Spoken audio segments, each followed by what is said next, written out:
Matapos maglipaan ng mga spam text messages na naglalaman ng kompletong pangalan ng pinagdalhang mensahe, may isa pang bagong modus na kumakalat ngayon.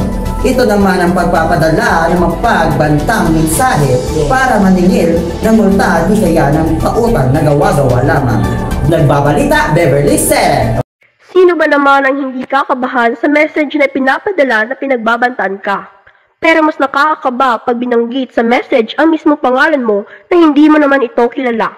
Ganito ang ipinadala kay Attorney Rich Ceballos ng Cavite. Nagsasabing may kaso daw siya na may kinalaman sa estafa. Papapasan niya lamang sa bar exam kaya bistado agad na scam ang email. So sabi niya prosecutor siya and then may case number at may mga laws na site niyan, so parang legit siya. So, I don't think a prosecutor will ever try to contact you to demand you to try to settle your account during an investigation.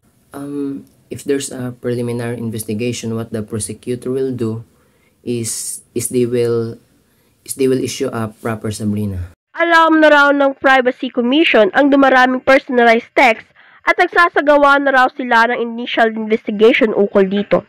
Nagpulong na rin ang National Privacy Commission at Telcos. Nauna nang nagpaalala ang mga otoridad at eksperto na huwag mag-overshare ng mga personal na impormasyon na ginagawa na raw ni Atty. Ceballos.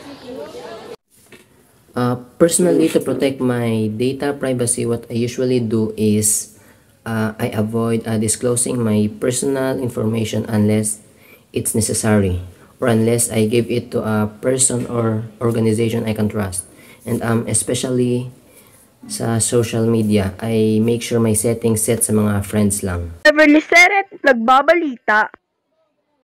Iniimbestigahan ng Privacy Commission ang pagkalat ng mga text message na may pangalan ng mga nakatanggap nito. Nangako raw ang telecommunication providers na palalakasin ang kanilang technological security, kabilang na pag-block sa mga numero. Nakipag-ugnayan na rin daw sila sa DLC. Tinaudyok rin daw ang lahat na protektahan ang kanilang personal data, online man o offline.